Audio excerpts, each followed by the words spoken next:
YouTube channel motor पंडित। मैं आशीष शर्मा और आज हम आपके लिए लेके आए हैं ओनर्स रिव्यू किया सोनेट का। तो इसके ओनर जो है वो आज हमारे साथ मौजूद है और वो हमें बताएंगे इस गाड़ी के वेरिएंट के बारे में, कौन सा इसका वेरिएंट है, कौन सा इसका फ्यूल टाइप है और कितने दिन उन्हें चलाते हो गए और क्या कुछ उनके साथ दिक्कत परेशानी आई या फिर कितनी गाड़ी उन्हें पसंद आई, ये सारी चीज़ें हम उनसे डिस्कस करेंगे। तो आज हम उन्हें इन्वाइट करते हैं और उनका नाम है मिस्टर केशव। मेरा नाम केशव शर्मा। अक्टूबर 20 में मैंने ये कार ली थी। इसका जो मॉडल है वो है HTX 1.0 टर्बो में पेट्रोल इंजन है और IMT है ये। इसके अलावा मैंने इसको फीचर वाइज देखा था। जब मैंने इसको लिया था मैंने दो चीज़ कंपेयर करी थी कि फ़ीचर अच्छी इसके सारे अच्छे हैं, जो HTX प्लस में जो फीचर्स आ रहे हैं और जो इसमें फीचर्स हैं वो ऑलमोस्ट सेम है, ज़्यादा अंतर नहीं है। सिर्फ एक बॉस के स्पीकर का अंतर है या हमने 10.0 का जो इसका डिस्प्ले है, टच स्क्रीन है, डिस्प्ले है, उसका अंतर है। इसके अलावा कोई अंतर नहीं। थोड़ा अलॉय व्हील्स का अंतर है, वो भी कोई इशू नहीं है। तो मुझे ज़्यादा फीचर वाइज ही अच्छी लगी। ओके, तो ये आपने जब ली थी तो आपको इसका प्राइस कितना पड़ा था अक्टूबर मंथ में? मेरे को इसका प्राइस पड़ा था ऑन रोड 11,25,000। 11,25,000।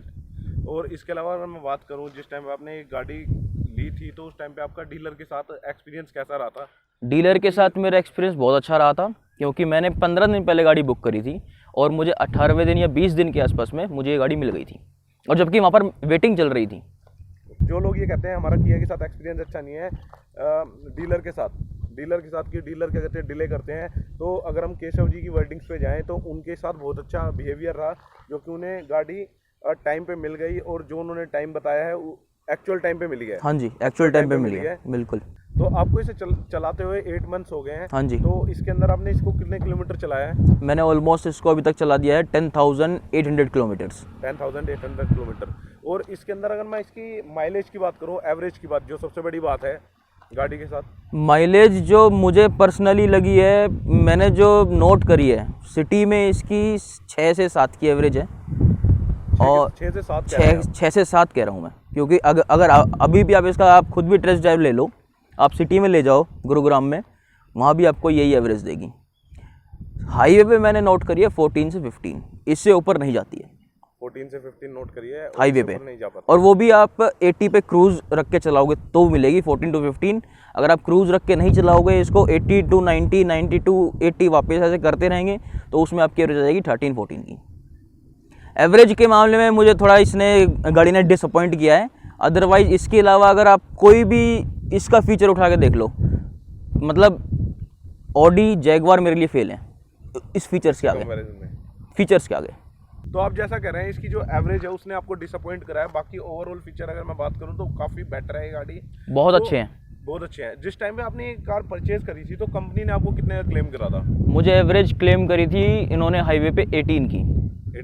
सिटी में उन्होंने मुझे बोला था 12-13 की एवरेज मिलेगी। 12-13। और अगर मैं इस टाइम की बात करूं, जिस टाइम पे आप इसे चला रहे हैं, तो ऑलमोस्ट हाफ है, बिल्कुल हाफ है।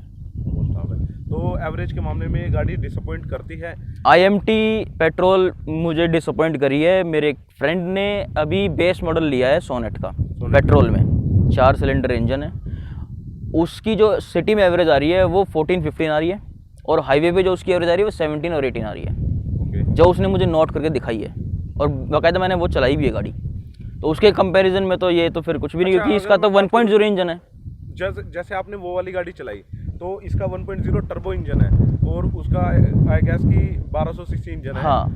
तो क्या कहते हैं उसके इंजन में और इसके परफॉर्मेंस में और उसके देखो अंतर तो है, क्योंकि ये टर्बो चार्ज इंजन है, वो नॉर्मल इंजन है 4 सिलेंडर, ये 3 सिलेंडर इंजन है। तो अंतर तो है, मान लिया, बट इसका पिकअप भी अच्छा है। पिकअप के हिसाब से तो गाड़ी एवरेज देगी, बट उसका नॉर्मल इंजन है तो वो उस हिसाब से एवरेज दे रही है। बट नॉर्मल और चार्ज में हमें भगानी इतनी नहीं है ना, बट फिर भी एक मतलब जब भी कोई गाड़ी खरीदता है तो ये लगता है यार थोड़ी एवरेज इतनी होनी चाहिए कि हमारा निकल जाए तेल का खर्चा। हाँ, सही बात है। वो नहीं निकल पा रहा पर अभी। अब मैं मान के चलो, मैं किसी 300 किलोमीटर की राइड जा रहा हूँ तो 2,500 का तेल मुझे चाहिए इसमें, क्योंकि 10-11 की एवरेज देगी। 80 से 90 अगर आप चलाओगे क्रूज पे तो आपको ज़्यादा से ज़्यादा 13 से 14 की एवरेज दे देगी, मैक्सिमम 15, उससे ऊपर नहीं जाएगी। तो जब आपने ये कार ली, IMT वेरिएंट लिया, इसका IMT टेक्नोलॉजी इंडिया के अंदर नई थी, तो आपने उसके ऊपर भरोसा कैसे करा और उस टाइम पे आपने ऑटोमेटिक या फिर क्या कहते हैं मैनुअल कार क्यों नहीं देखी? क्या ये था engine क्यों देखा? एक्चुअली उस टाइम क्या था कि ये नई टेक्नोलॉजी थी और मैंने इसमें अपना वेन्यू में भी देखा हुआ है इसको। एक दोस्त के पास थी वेन्यू, वो भी IMT थी।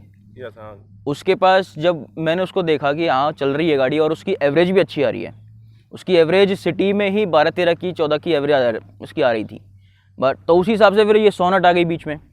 सोनेट का लुक मुझे वेन्यू से अच्छा लगा, तो इसलिए फिर मैंने IMT पसंद करी। ओके, तो जब आप ये गाड़ी परचेज कर रहे थे उस टाइम पे आपने इसके अलावा कोई और गाड़ियाँ देखी हों? क्योंकि जो बंदा लेता है और 11-12 लाख रुपए किसी चीज़ में डालता है तो वो थोड़ी रिसर्च करके तो लेता ही है। हाँ। तो आपने इसके अलावा और कौन कौन सी कार देखी? मैंने इसके अलावा महिंद्रा की XUV 300 को देखा था और मैंने वेन्यू को भी देखा था। मैंने फिर इसके बाद थर्ड थी किया की सेल्टोस, उसको भी देखा था और फोर्थ तो ये थी। महिंद्रा XUV क्यों नहीं ली, इसके रीज़न ये है कि मुझे उसका थोड़ा सा इंटीरियर अच्छा नहीं लगा। जितना अट्रैक्टिव इसका इंटीरियर है इतना 300 का नहीं है। दूसरा, मैंने वेन्यू क्यों नहीं ली, वेन्यू का थोड़ा सा मुझे डाउट था कि ऑलरेडी एक है, मतलब फैमिली में एक ऑलरेडी है, तो उस वजह से वो नहीं ली मैंने। थर्ड, सेल्टोस मैंने इसलिए नहीं ली क्योंकि उसका थोड़ा सा मेरा बजट आउट ऑफ वो हो रहा था, क्योंकि वो बेस मॉडल तो मुझे लेनी नहीं थी, मुझे फीचर थोड़े चाहिए थे, तो वो चीज़ मेरे लिए दिक्कत कर रही थी। तो मेरे बजट में यही आ रही थी विद ऑल फीचर्स, तो इसलिए मैंने इसको प्रेफर किया, इसको ले लिया। तो अगर मैं बात करूं, जैसा कि आपने बताया कि आपने बहुत रिसर्च करने के बाद इस गाड़ी को लिया, 3-4 गाड़ी देखने के बाद इसको लिया, तो जब आपने इसे लिया तो जो इसका मार्केट रिव्यू था उस टाइम पे जो आपने देखा होगा, तो वो आपको कैसा लगा था? कि मार्केट रिव्यू बहुत अच्छा था। मार्केट रिव्यू बहुत अच्छा था। हाँ, मार्केट रिव्यू उस टाइम पे इसका बहुत अच्छा था कि बहुत अच्छी गाड़ी है, कंफर्टेबल है और चलने में बहुत स्मूथ है। वो चीज़ सब कुछ सही है इसकी, स्मूथ भी है चलने में, कंफर्टेबल भी है। लॉन्ग ड्राइव पे आपको कोई दिक्कत नहीं आएगी, सिटीज़ में आपको कोई दिक्कत नहीं आएगी। लॉन्ग ड्राइव पे लास्ट कहाँ तक लेके गए हैं? मतलब कितने किलोमीटर चलाया है? मैंने इसको 500 किलोमीटर चलाया है एक रन में। एक रन में। ओके, तो उस टाइम पे आपको ऐसा लगा हो कि जैसे कि क्या होता है कि सीट कंफर्टेबल ना लगी हो या नहीं, थोड़ी दिक्कत आई हो? मुझे ऐसा कुछ नहीं लगा, मुझे उल्टा ये कंफर्टेबल गाड़ी लगी है इस मामले में। लॉन्ग ड्राइव में मुझे खुद पर्सनली ये कंफर्टेबल गाड़ी लगी है। ओके, हाँ।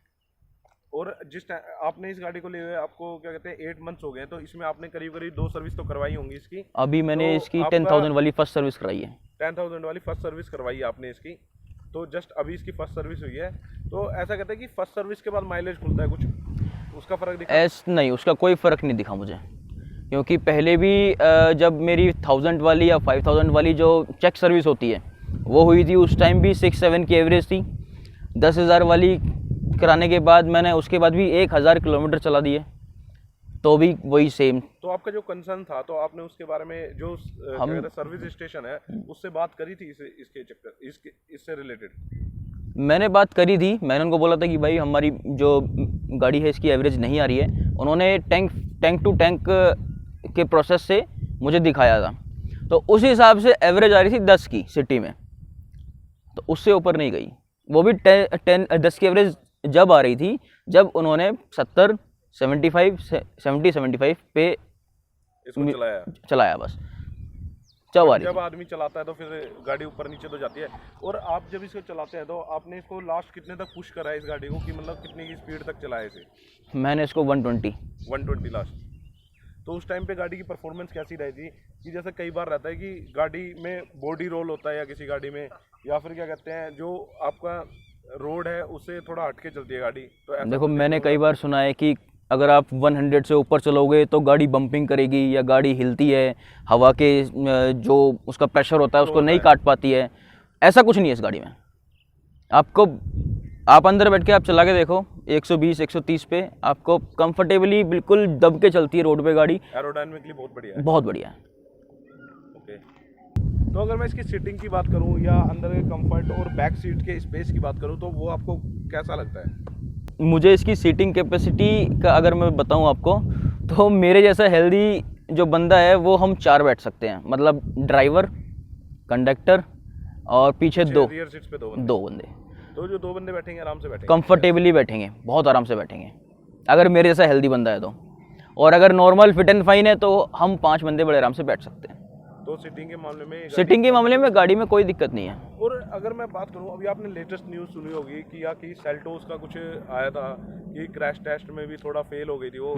आई गेस कि एनकैप ने उसे 2 या 3 हाँ। और एक एक्सीडेंट भी आपने देखा होगा, देखा था मैंने, जो बीच में से एक गाड़ी वो गई थी। हाँ, अगर मैं इसकी सेफ्टी की बात करूं, इसकी बिल्ड क्वालिटी की बात करूं, तो आप इसको कितना समझते हैं? भाई इसकी सेफ्टी और बिल्ड क्वालिटी मुझे बहुत अच्छी लगती है, क्योंकि इसके बोनट पे मैं बैठ गया था और आप मेरा वेट देख ही रहे होगे। मैं इसके बोनट पे बैठ गया था तो कुछ भी नहीं हुआ इसको। जैसे मेरे पास क्रेटा भी है, क्रेटा के बोनट पे मैं भी बैठ गया था तो उसमें ना हल्का सा डेंट आ गया था उस पर, तो वो चीज़ नहीं है इसकी। मतलब बिल्ड क्वालिटी बहुत अच्छी है। जो आप इसके कह रहे हैं गेज है, शीट का गेज है, वो काफ़ी अच्छे हैं, काफ़ी अच्छा है, काफ़ी। वो हैवी भी बहुत है। तो ये सेल्टोस से अगर कंपैरिजन करूं तो अच्छी है। आपका कहने का मतलब हाँ ये जी। है। इस गाड़ी के अंदर ये फुल्ली फीचर लोडेड है, जैसा कि आपने शुरू में बताया कि आपको जो कार लेनी थी वो बेस नहीं, एक फीचर लोडेड कार लेनी थी। इसके अंदर सनरूफ भी मिल जाती है। तो कोई ऐसा फीचर जो आपको बहुत ही ज़्यादा पसंद आया हो?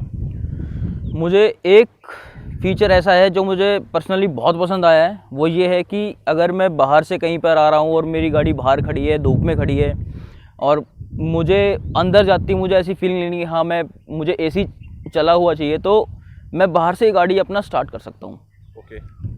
और जब तक मैं गाड़ी के अंदर तक पहुँचूंगा तब तक गाड़ी थोड़ी ठंडी हो चुकी होगी, तो वो चीज़ मेरे लिए बहुत अच्छी है।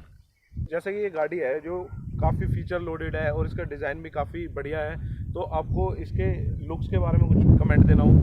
देखो, लुक्स के एक्स्ट्रा ऑर्डिनरी है। ओके।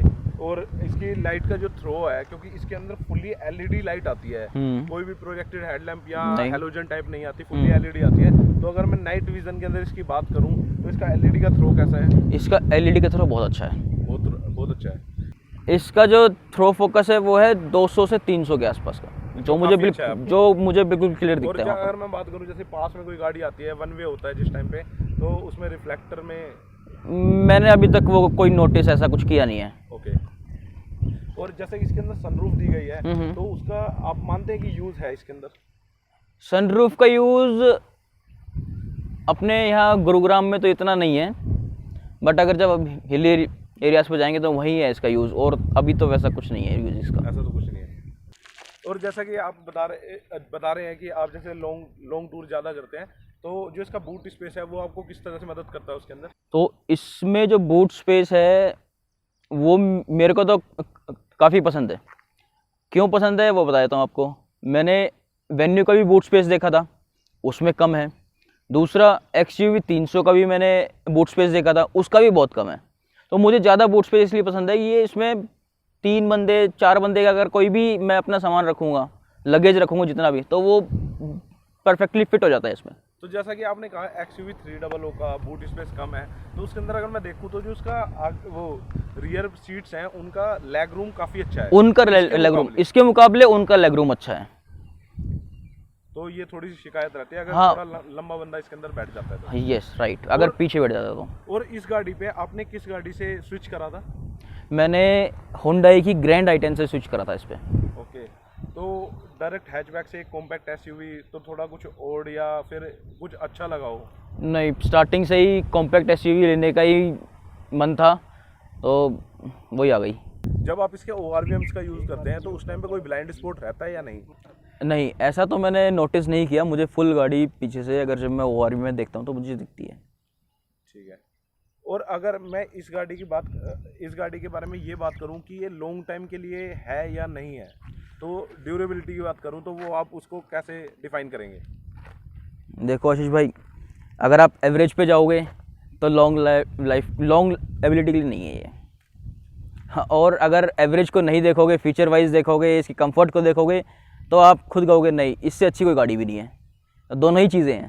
तो अगर मैं ये कहना चाहूँ कि इसका IMT वर्जन छोड़ दें या फिर कोई और वर्जन की बात करें तो वो बेटर रहेगा अगर उसमें एवरेज आती है ढंग की? बिल्कुल।